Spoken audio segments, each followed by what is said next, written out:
Nous avons cette année l'immense chance d'avoir à nos côtés, en invité, Kim Stanley Robinson, mesdames et messieurs. On peut l'applaudir déjà avant même qu'il ait parlé.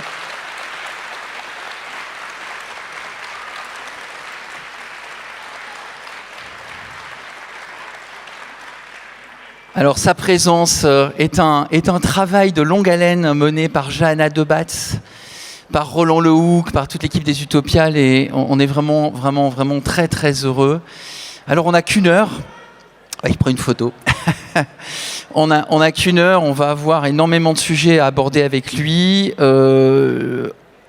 Pour préparer cette rencontre, Stan, j'ai tout de suite compris qu'on ne pouvait pas tout traiter. Évidemment, son œuvre est trop importante et qu'on n'arriverait pas à tout traiter. Donc j'ai essayé de proposer, et avec son accord, parce qu'on a préparé cette rencontre, j'ai essayé de proposer avec son accord de concentrer sur deux mondes qui sont chers à son cœur, deux mondes sur lesquels il a beaucoup travaillé, la Terre et Mars.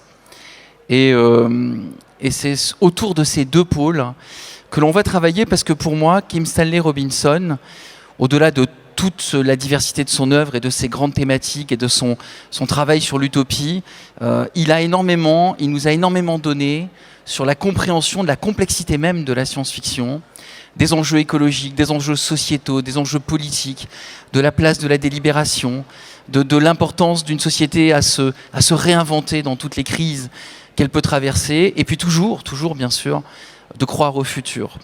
Et en fait, si j'ai choisi cette présentation, un auteur entre deux mondes, c'est parce que je me suis rendu compte, en relisant son œuvre, en préparant, qu'en réalité, petit à petit, Mars, la Mars de Kim, la Mars de Stan, devient une terre pour nous, une terre alternative, une terre où tout est possible, et qu'à l'inverse, parfois, notre terre, elle devient comme une Mars, en crise écologique, parfois en assèchement, en voie d'assèchement. Et c'est cette dualité entre ces deux mondes que j'ai voulu mettre en avant à travers cette rencontre, et dont nous allons évidemment partager avec vous tous. Alors, j'imagine que vous avez des tas de questions pour Kim Stanley Robinson. Ce qu'on va faire, c'est que j'ai prévu 3 grandes étapes, et entre chacune de ces étapes, on donnera la parole au public pour avoir des questions liées à cette partie-là. En gros, on va partir de la Terre telle que nous la connaissons, de la Terre telle qu'il a vécue, telle qu'il a discuté, telle qu'il a mise en lumière et en avant. Puis on ira sur Mars et on finira sur l'utopie. Et dans ces 3 étapes, j'espère que vous aurez beaucoup de questions. Enfin, avant de commencer, je tiens à rendre hommage à l'excellent travail de Pascal Thomas, qui est un modérateur et un auteur connu et un participant connu des Utopiales, qui devrait être parmi nous si son train lui a permis d'arriver à l'heure, et qui a fait un formidable dossier Kim Stanley Robinson dans Bifrost, dans le numéro 106 de Bifrost, qui est un incontournable pour tous ceux qui se passionnent pour Kim Stanley Robinson. Allez, on y va, on commence. Alors, première chose, deux bouquins incontournables à mettre en avant dans son œuvre. Le Ministère du Futur, qui vient de sortir et qui est à la librairie, et puis Mars la Rouge, qui est le premier pas, en fait, les 100 premiers, Underhill, on va en parler, qui est le premier pas de sa trilogie. Alors, pour commencer par la Terre, puisque j'ai promis qu'on commencerait par la Terre, parlons d'abord, Stan, de la Californie, du rapport que tu as à tes racines californiennes, à tes origines californiennes. La Californie est bien souvent présente dans ton œuvre, elle est bien souvent évoquée, tu l'as vu se transformer, cette Californie, une Californie qui était très agricole et puis qui s'est industrialisée, une Californie qui a aussi été confrontée à des nécessités de se réinventer. Et cette Californie, pour moi, elle est l'un des deux pôles de ton identité, l'autre étant la Suisse, on en parlera peut-être tout à l'heure.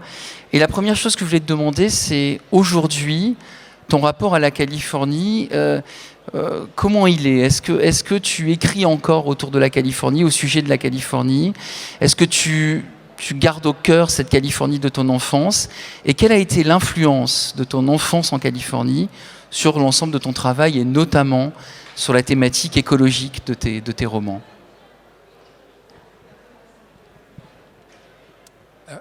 Well, thank you for that. And thank you to Pascal Thomas, a good friend from 40 years now, who I wish was here. And maybe he will be later. I am a Californian. I have a intense patriotism to California. It's only one of the 50 states, but as you can see on the map, it's the place that pulls the United States of America to the left in many ways. And I grew up there. I arrived when I was 3, having been born in the same town as Ray Bradbury, Waukegan, Illinois, and like him, off to California with my parents. I spent most of my childhood and youth on the beaches in an agricultural community.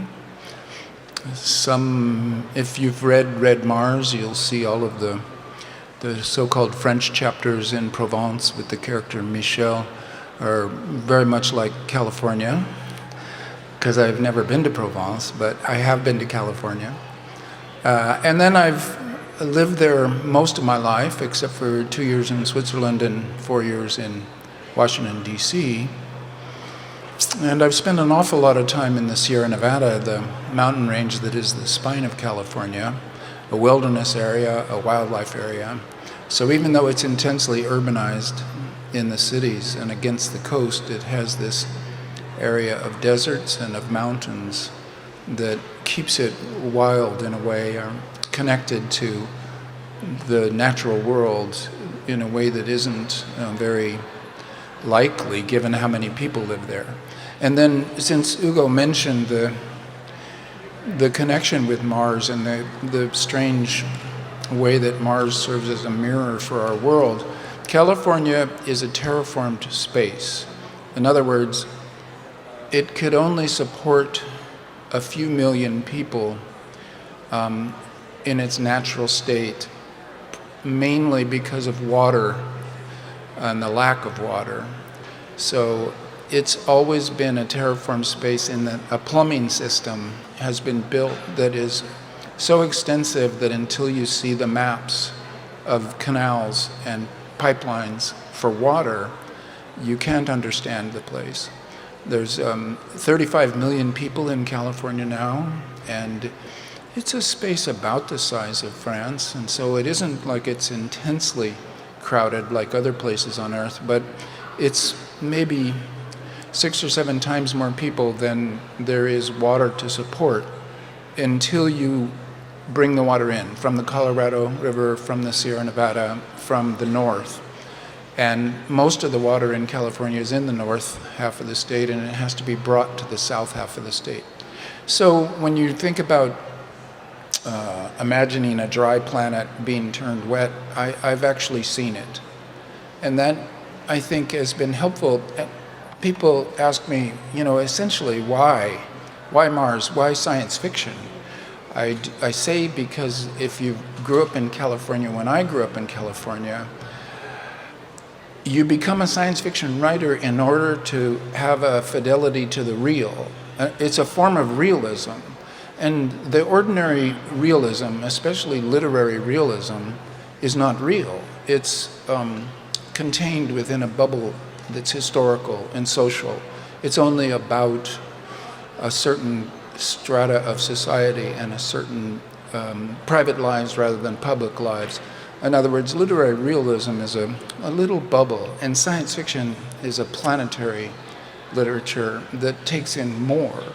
So I went to the right genre. Now that we're all living in a science fiction novel together, which we are, that we co-write together, where there's artificial intelligence and incredible technological powers, then science fiction is the realism of our time. So even though I chose this genre 50 years ago, I chose the right one, and it's nice to see this. Even crowds like this, and UTOPIALES in general, is a validation of the choice for science fiction as the realism of our time. Alors justement, puisqu'on parle de réalisme, ton rapport à l'écologie, qui est fondamental et qui est historique dans l'histoire de ton œuvre, c'est un rapport très charnel. J'en discutais avec Pascal Thomas justement, qui me disait, en réalité, le rapport que tu as à l'écologie, c'est le rapport aussi de la randonnée, la découverte des paysages. Et d'une certaine façon, on pourrait dire qu'il y a une façon d'engager aussi tes lecteurs à jardiner le monde, à faire l'expérience directe de la Terre, avoir les pieds et les mains dans la Terre.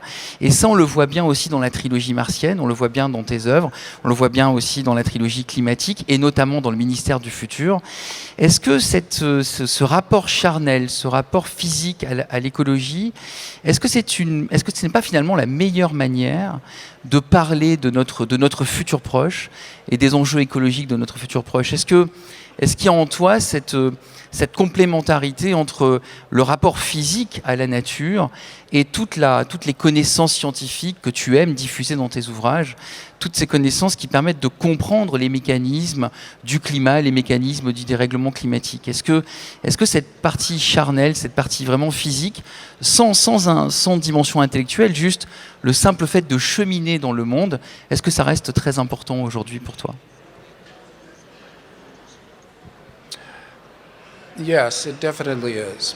And I want to say I've just spent the last week crisscrossing France, and it's important to bring this question, the answer to this question to you.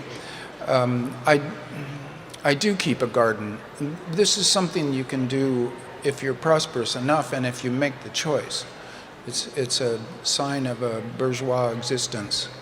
And as such, I'm privileged. I get to keep a garden. And it's funny that it's Voltaire, the last line of Candide, rather ominous. Keep a garden, like you might need the food when the world collapses. This, I think, is one of Voltaire's messages. So when I wrote Ministry for the Future, there was a new movement started by the American ecologist Edward Wilson. And he said, it's called half Earth. Half of the Earth should be left to the wild creatures. And at that point, it could heal itself. And if humanity confined itself to just 50% of the Earth's surface, the world might repair ecologically as a biosphere. Well, I read this and I thought, that's utopia. This is another utopia by a scientist, a biological scientist who understands that the natural world is our extended body and that we're not healthy unless the world is healthy. Also, simply because the world is like your feet or your hands, that can't have sick world and have healthy humans. So I thought, what a beautiful utopian dream. It will never happen. Just 10 years later, the world has signed off on a treaty in Montreal, 30 by 30, 30% of the Earth's surface to be left to the wild creatures by the year 2030. Well, it's a big goal. In California, it's already a state program, official state program, with a bureaucrat whom I've met, Jennifer Norris, running it. She says California is at 24%, and by 2030 it will get to 30%. And I thought that's because of all the wilderness. But my French editor, Tom Clegg, who got my last 5 books into French for Bragelonne, for which I'm extremely grateful, he and his wife were driving us, my wife and I, around France this last week in order to see Vallon-Pont d'Arc and Lascaux and Pêche-Merle. Incredible. And there is a lot of wild land in France. Not just the Massif Central, but everywhere. So this 30 by 30, which all the nations signed off on in Montreal, is huge news. It's incredible news. It's underreported in the press because it's not charismatic, it's not disaster, it's not one of the wars. It's one of those movements towards the good that gets taken for granted. And it's also just a promise. It's not an achievement. So maybe it's not as big as I thought it was, but I think it was big because France could be 30 by 30 for sure and has already signed off on that. And the whole world is probably like that that we can start to restore the world to health ecologically by paying attention to land use and making, they call it habitat corridors, for the wild creatures to move without getting killed on roads. And even, I mean, to speak of ecology just quickly, it's the same in the United States as it is in France. There's a problem with too many deer, too many wild boar, whatever. The predators are gone. There are too many deer. The deer have ticks. The ticks have Lyme disease.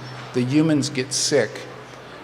Humans, to stay healthy, need wolves in the landscape, need top predators like mountain lions or pumas.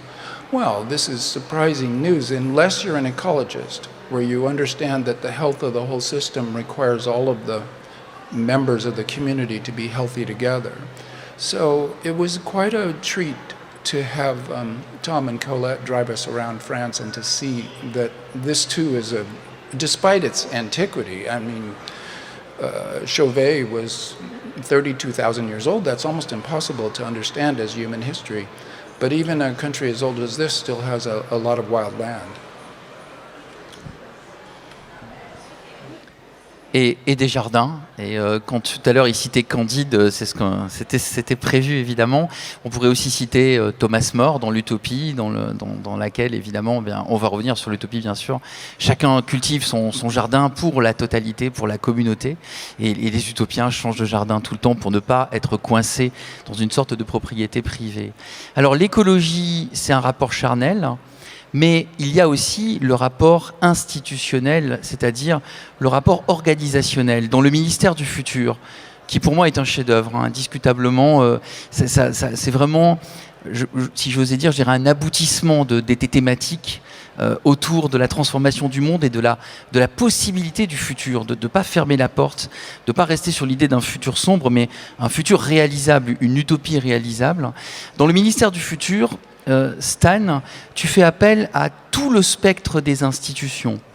Institutions sociales, institutions juridiques, institutions internationales, institutions économiques. Le système bancaire joue un rôle impressionnant dans le ministère du futur sans vouloir trop dévoiler les choses. Et en fait, dans ce ministère, petit à petit, pas à pas, des changements s'opèrent et se réalisent.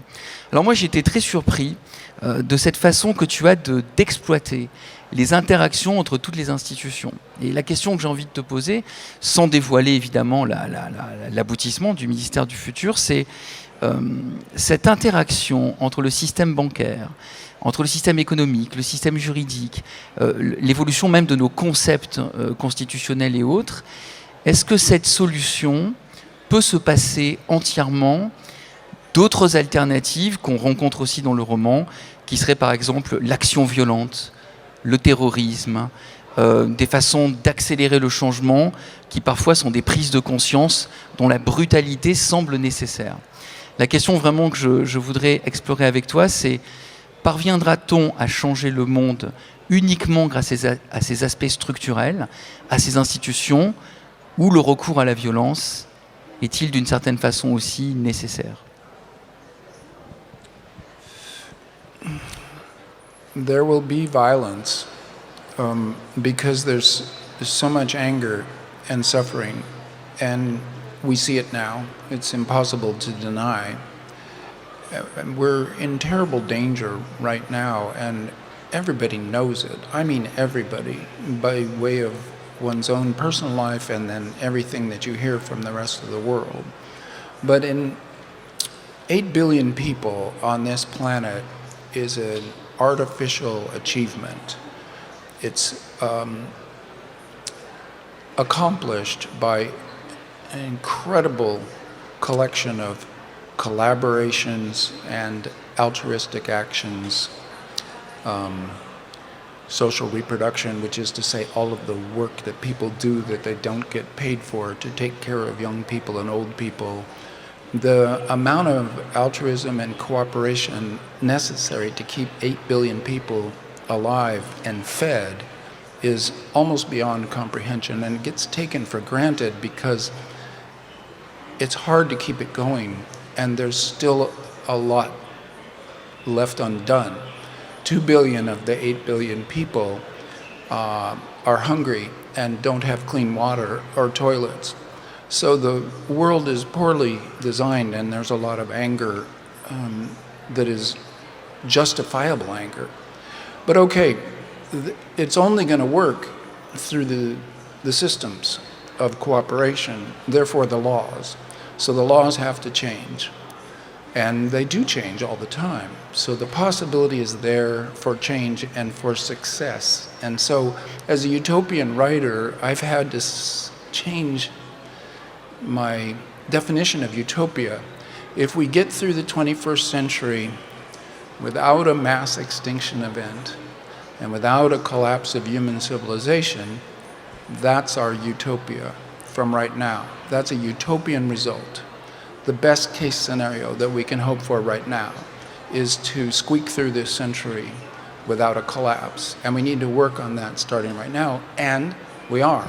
So the tendency to despair like things could never change, or the tendency to give up like we're already doomed, the scientists tell us that isn't really true. It's a structure of feeling. It's an imaginary feeling of despair that, well, people in power don't care, they're being bought by the fossil fuel industries. There is indeed wicked opposition to the necessary steps being taken, but most people would like to see their children inherit a healthy world. So the will is there, and the laws are there to be changed. So this is something to write about. This is a story to tell. Now, it's not often told, and this is one of the reasons my Ministry for the Future is being widely read.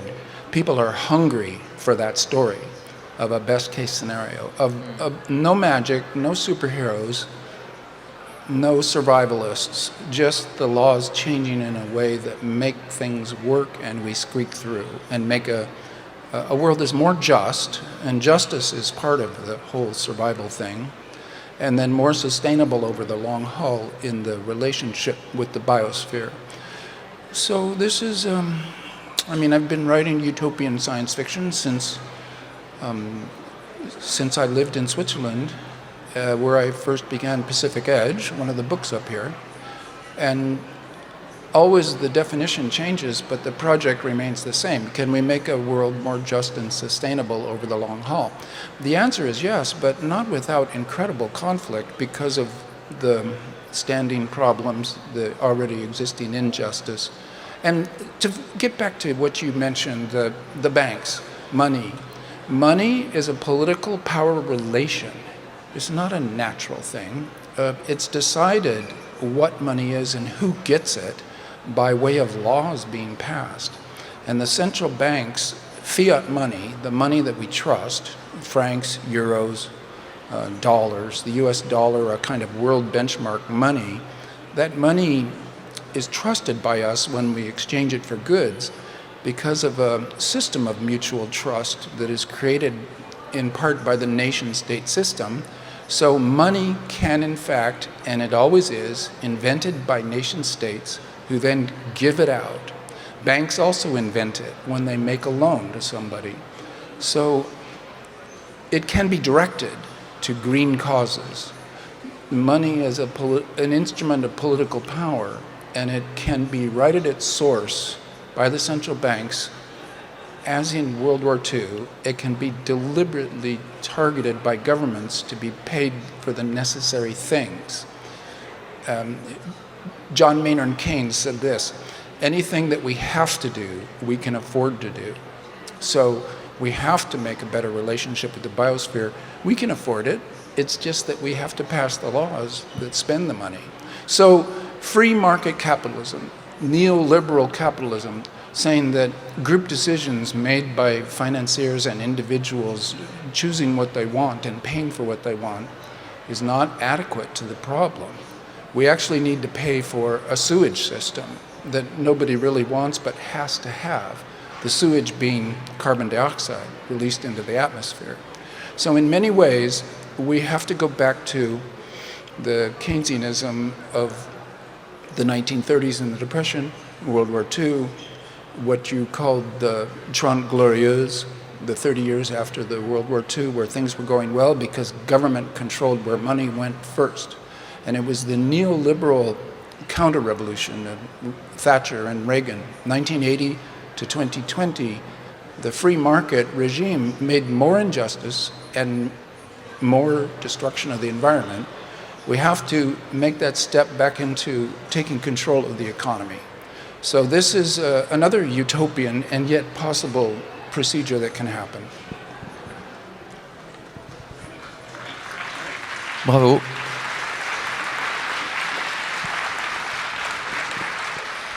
Une utopie programmatique à la Kim Stanley Robinson, voilà ce qu'il est en train de vous offrir, c'est-à-dire pas simplement un outil critique, pas simplement une façon de pointer du doigt nos faiblesses et nos hypocrisies sur le réchauffement climatique et le problème auquel nous avons à faire face, mais un programme en train de se construire. C'est ça qu'il est en train de remettre au goût du jour, la façon dont l'utopie peut nous aider à voir des étapes et à programmer des étapes et à avancer peut-être par petits pas. Alors peut-être j'aimerais bien prendre quelques questions sur toute cette dimension-là, notamment du ministère du futur en particulier, qui est vraiment la grande actualité. C'est un livre incontournable pour ces utopiales. Est-ce qu'il y a des questions sur ce qui vient d'être présenté et sur justement les façons dont on peut sortir de cette espèce d'illusion dans laquelle nous sommes tombés, c'est irrécupérable, on ne pourra pas aller au-delà. Alors je vois quelqu'un qui lève la main, des gens. Allez-y, je vous en prie, monsieur. Levez. Hi. First, thank you for being here because I've been a fan of your books for 15 years. And you're the third author I'm currently reading or have been reading as a sustainability professional that says laws have to change. But we are fragmented. We're deeply fragmented between the far left, the far right, the center. No one has the same opinion. So how can we go together as a utopian towards that goal, towards those goals? Because to me, that's the key question I have right now. Thank you so much. Yeah. Thank you for that very difficult question with a very perhaps mundane answer. It's just coalition building, and it's trying to assemble a working political majority. Now, in Europe, in parliamentary systems, that means that maybe you can vote. I mean, I don't know. I would vote for the Green Party, but I would want the Green Party to be in coalition with the center left, with the far left. And in France, I don't even know how to pronounce his name, Mélenchon. I would do what I could to make collaboration that takes a majority and becomes the majority government. In the United States, it merely means hoping that the Democratic Party can get more than 50%, sometimes 51%, sometimes 55%, occasionally 60%, and get that majority and push and simply steamroll the opposition in a legitimate political process, change the laws that way. So this is a little bit of a cliche or stating the obvious. You have to win the political battle, and every country has a different political landscape, and who you support and how is different in every country. And citizens of one country, they can't even understand their own country. But if you ask them to understand some other country, it's truly impossible. Like, I don't understand the United States, but I completely don't understand France or any other country. There's too much going on.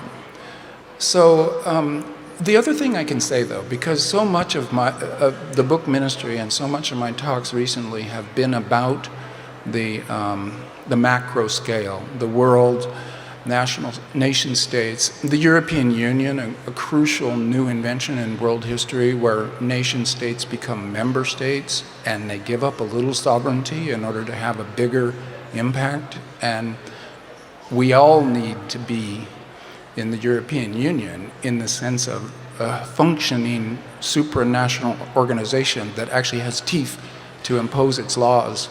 It's a crucial experiment in human history to get out of the nation-state system and sovereignty.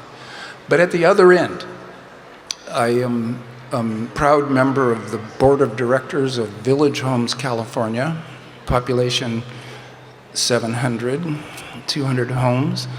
a village designed on a European model, an American suburb that was designed in the 1970s to imitate home life in European villages in the Mediterranean and elsewhere in Europe.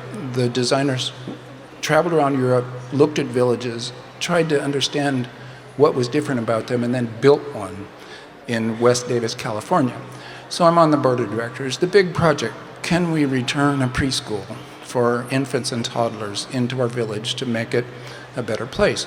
Well, this is a teeny task, but no matter where you live, there is some kind of teeny task that you can apply yourself to that means you can do something tangible where your actions and your votes matter, in that they're, the politicians' votes rather than the citizens' votes. There are environmental organizations and political organizations at the micro level that you can join. It's very, very satisfying and very useful, and it might help in the building of the political consensus. La faculté de délibérer, voilà ce qui est fondamental dans la citoyenneté et ce qu'on retrouve dans beaucoup des œuvres de Stan. C'est cette idée qu'on peut toujours échanger et construire par la délibération, et c'est ce qu'on trouve notamment aussi dans la trilogie martienne. Alors le temps passe très très très vite, donc je veux bien prendre une deuxième question sur la Terre, sur le ministère du futur, et ensuite on passe à Mars et à la trilogie martienne, dont j'ai quelques questions aussi incontournables. Oui, vas-y, je t'en prie. Peut-être le micro. Je ne sais pas où est le micro. Voilà, super. Merci Sarah. Voilà, Sarah Doc. I really like your utopia, but for me, something's missing. What you write about is the North. What about the South? What about how can we help the South to get clean water, to get food, to get jobs, to get homes? How can we do that? Yeah. Well, thank you for that. Another very difficult question. And yet,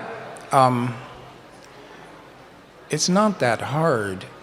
The global North, so we're using North-South to really refer to the rich countries and the poor countries, to refer to Europe and its colonialism of the rest of the world, joined by America and the rest of North and Canada, the colonial countries, and what is now called post-colonial countries, but because of the power of the dollar and of the power of developed countries to control world history, the countries that are said to be post-colonial are still suffering under a kind of neo-colonial economic power that they have no resources to resist.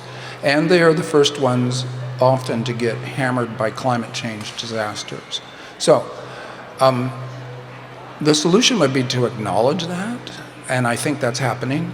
And then the Paris Agreement specifically calls out differentiated responsibilities that take account of this historical reality of the post-colonial moment. The developed countries are to pay more for climate repair and for the, how can you say it, the hardening of our infrastructure so that we can deal better with biosphere catastrophes of climate change. The developed countries are required to pay more than the developing countries. They are reneging on their promises. They're not paying their bills. They're not paying what they said they would.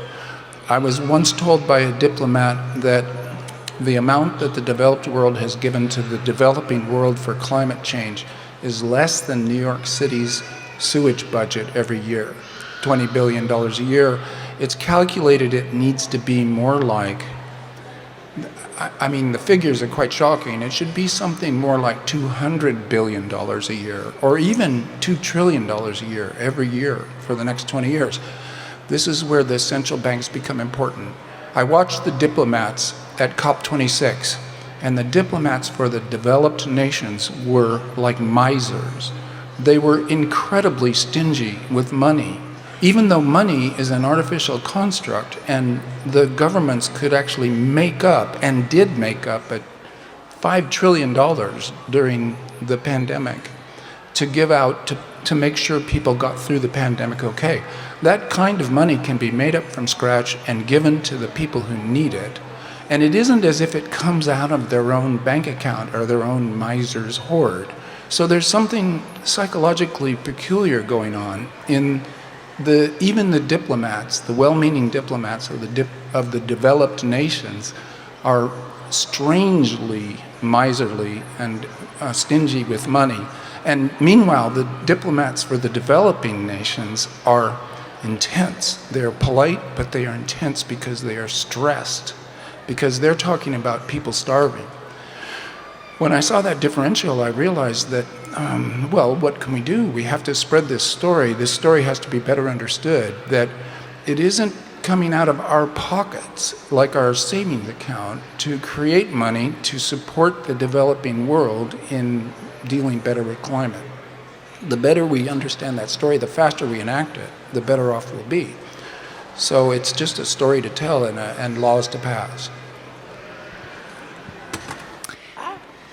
Ok, alors petit à petit, le temps passe très très vite, hélas. On va parler de la trilogie martienne, qui est un monument. Qui parmi vous oserait dire qu'il ne connaît pas la trilogie martienne de Kim Stanley Robinson? Vous connaissez tous les 100 premiers, Saxifrage, Russell, Anne Claiborne, Frank Chalmers, John Boone, tous ces personnages qui, à Underhill, vont forger le début de l'utopie martienne. C'est la Jupiter de ton imaginaire, Mars. C'est le cœur, le centre de gravité. Mais maintenant, ça fait quand même un certain temps. Et cet héritage martien, qui est extrêmement puissant, qui nous a appris à mieux comprendre la Terre, finalement, et à mieux comprendre la sociabilité que nous mettons en œuvre, quand nous pensons notamment à l'utopie.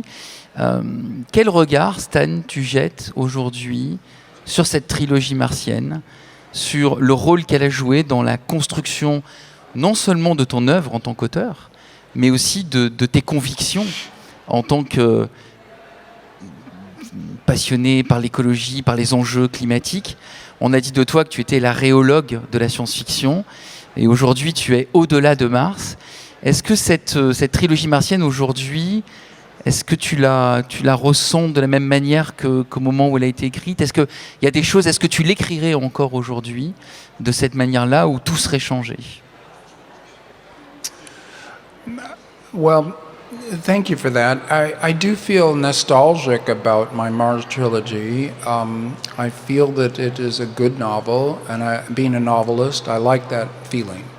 It has given me courage as I've gone on since those books to try almost anything, because whether the experiment went well or went poorly, I still had the Mars trilogy in my back pocket, and I could rest on it, feeling like at least once I wrote a good novel.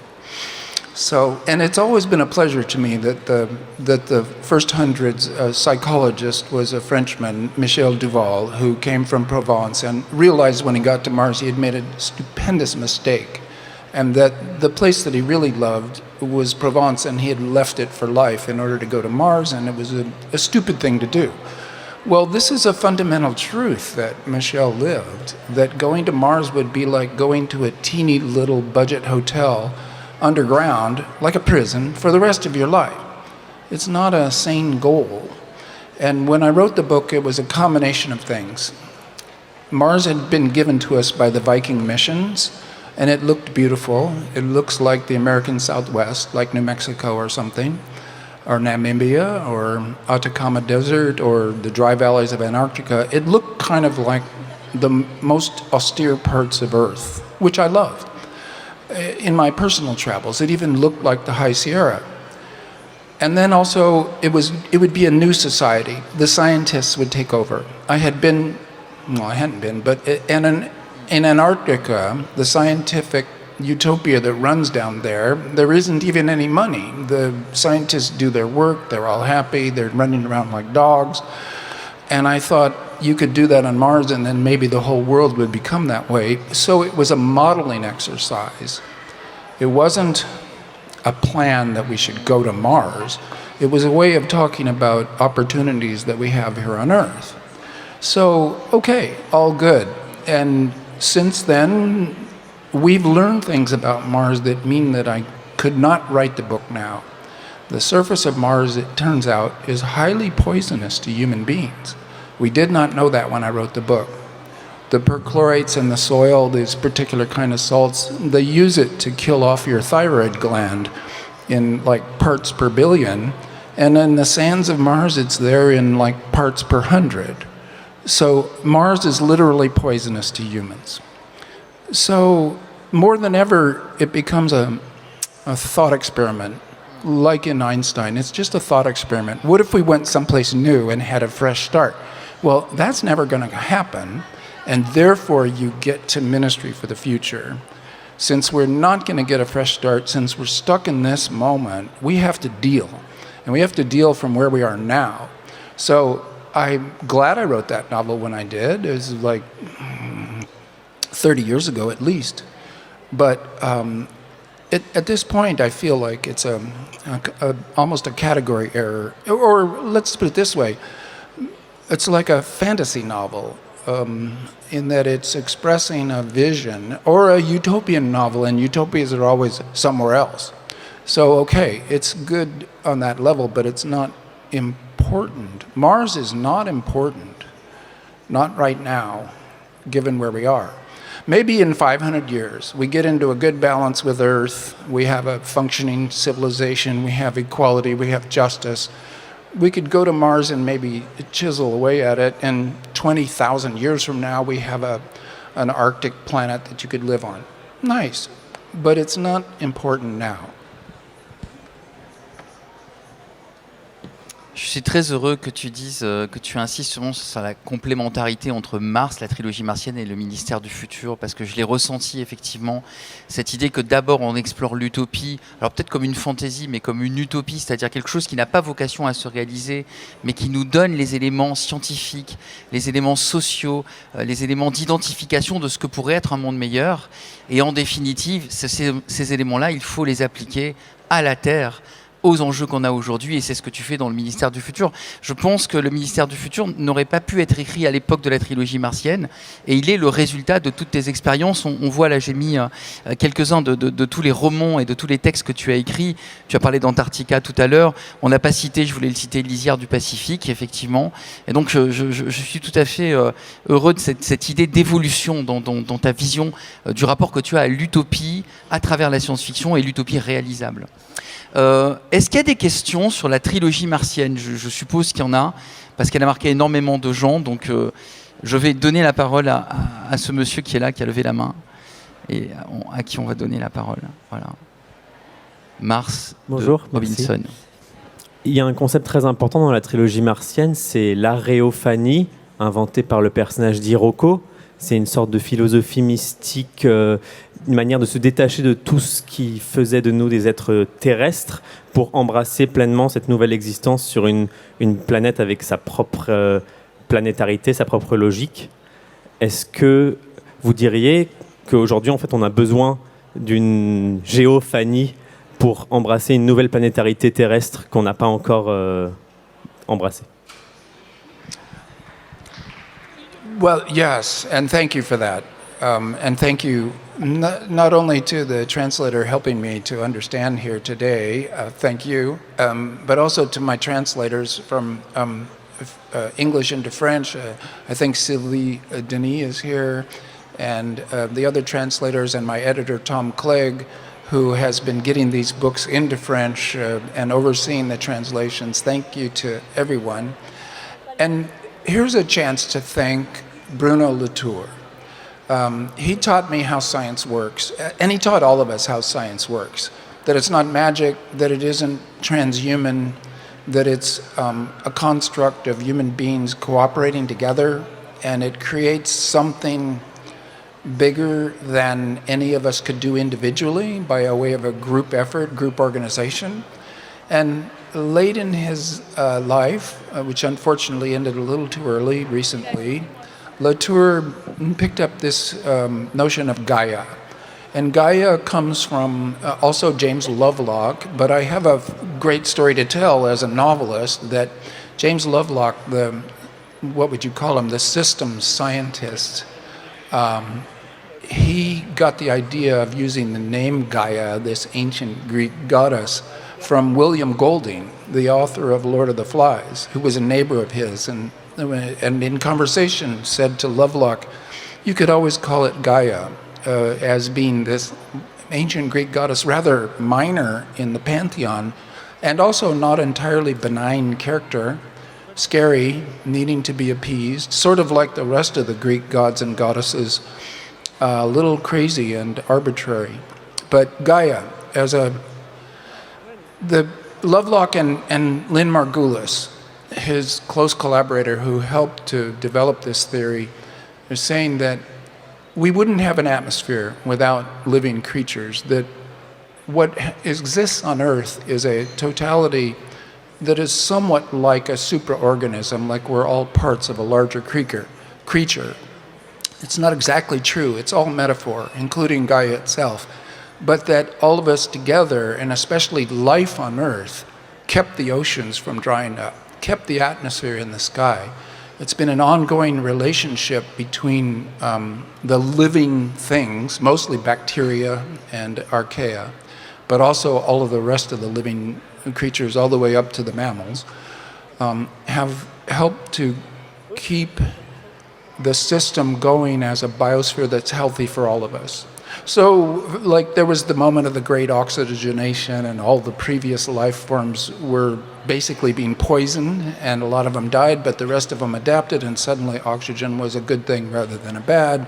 The story is the whole story of life on Earth, 4.5 billion years, is a story of ongoing cooperations between living creatures that are somewhat accidental or predatory or symbiotic, but in any case they add up to a totality, which is life on Earth. And you could call it Gaia, and this is where the indigenous understandings of the world come into play.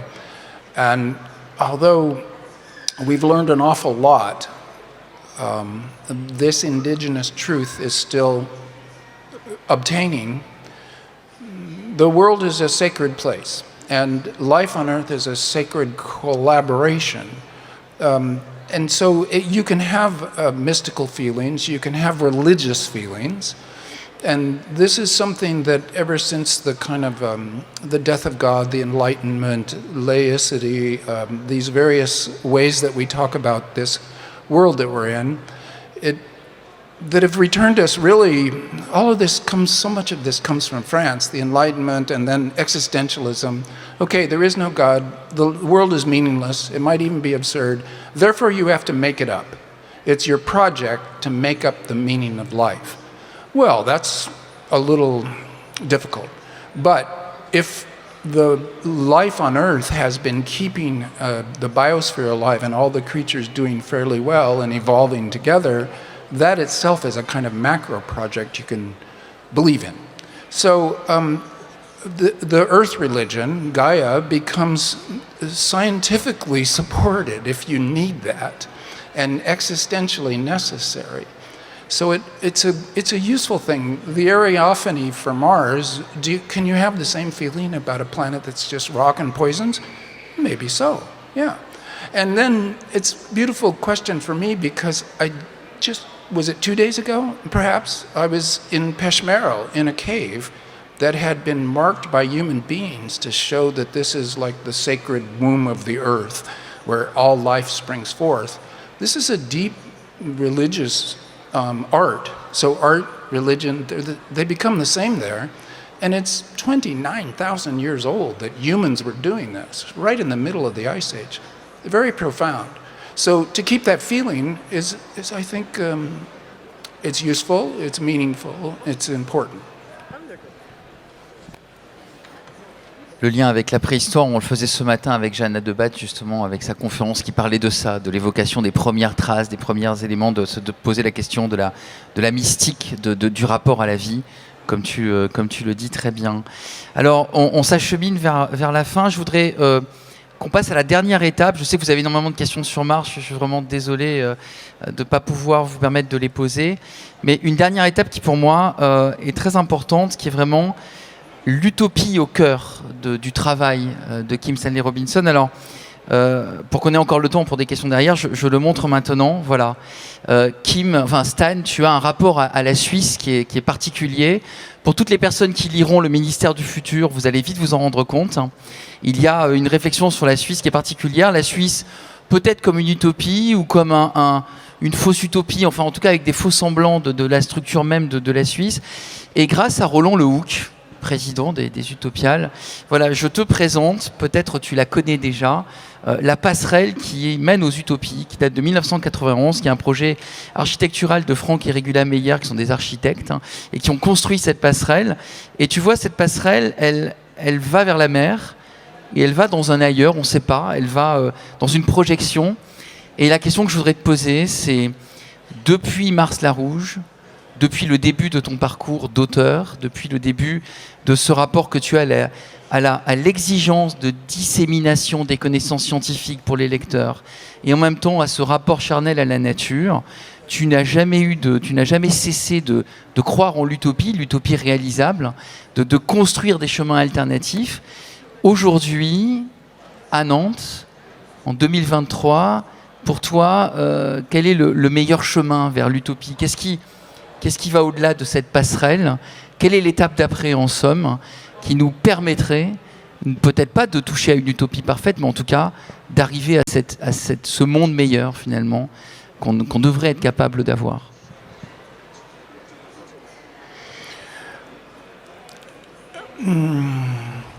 Well, let's call it history, human history. So when Sir Thomas More wrote Utopia,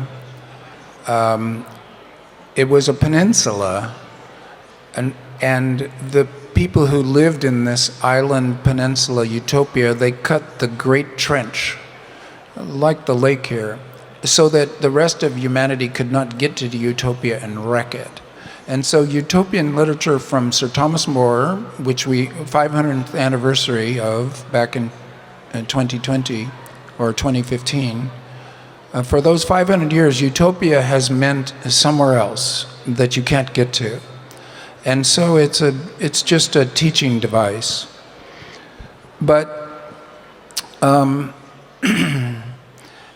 it's trying to teach us that there can be a better society, that we can arrange things better amongst human beings and with our planet. So the interesting project is to see if you could tell a story that gets you from our history to a better society. It's the Great Trench, and most utopian literature, even Le Guin's great The Dispossessed, it's on another planet. It's not here and now.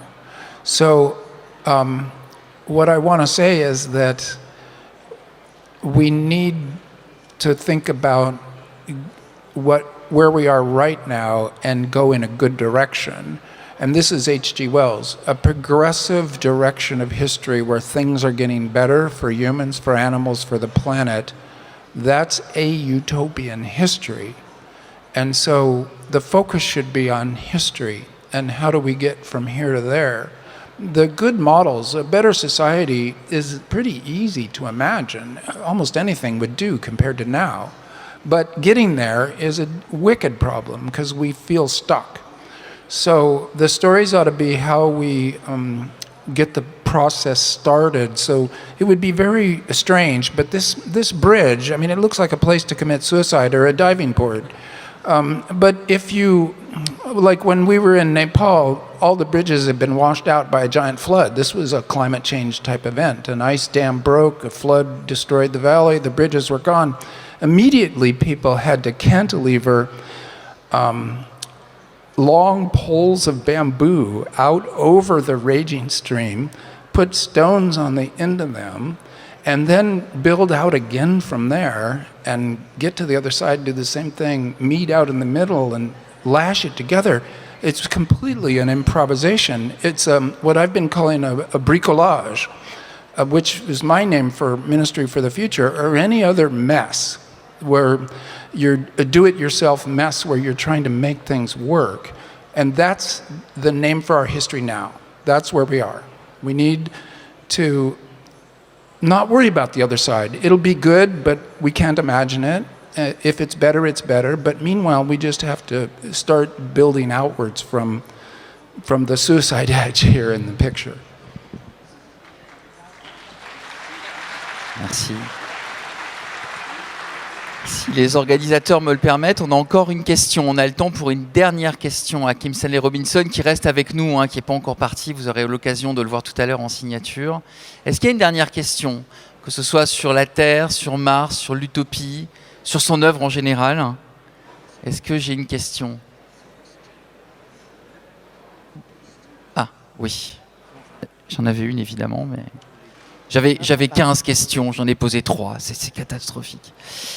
Allez-y. Le micro est derrière vous. Allez-y. Thanks. So my question is about your writing, actually. I wonder how you feel about your characters, because when I read Mars a few years back now, each time I was facing one of your characters, the next chapter was another character criticizing them, and I had each time a new way of considering them, and I started to hate every one of them because of one particular aspect of their personality. So I was wondering, how do you feel about them, and how did you write such characters in a way that we feel ambiguous toward them? Well, thank you very much for that. I want to say that the method itself, where each chapter is seen from one character's point of view and their understanding of the world, and then the next chapter it's somebody else that is critical of the first character, you have to shift. This comes from Philip K. Dick. He does that in all of his novels, and it's one of the few things, one of the most important things for me, but it's one of the few things that it was applicable from Philip K. Dick's work to mine, because we're both Californians, we're both leftists, but Philip K. Dick is a brilliant, crazy visionary, and I'm not.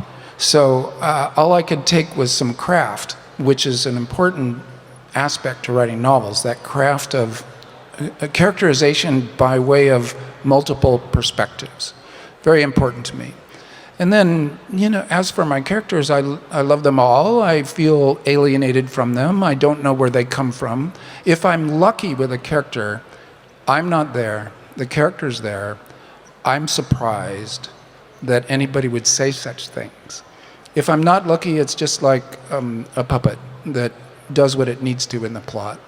So the important thing for a novelist is to get out of the way and try to empty yourself. It's what Keats called negative capability, the ability to get out of the way, to negate yourself and let the world speak through you, like a telephone operator. You plug in, this is from the 1940s, you plug in one wire, one character speaks, you pull it out, plug in another. Can you get out of the way? Can you be open to views that aren't your own and not have your thumb on the scales too heavily? Because ultimately, you are telling the story, and your thumb is on the scale. But can you, in the meantime, can you believe in these characters? So I think in the Mars trilogy, you're mostly talking about Maya, and then Maya and Nadia. Well, they're like sisters. They're highly critical of each other. It reminds me of Elena Ferrante and My Brilliant Friend, the two women in My Brilliant Friend, who back and forth. It helps. I think we read novels to have characters and a plot. So mostly I end up talking about politics. Well, it's somewhat of my topic, but I'm a novelist, and so if you like the characters and the plot is interesting, then I'm very happy, because that's really all I want. Thank you.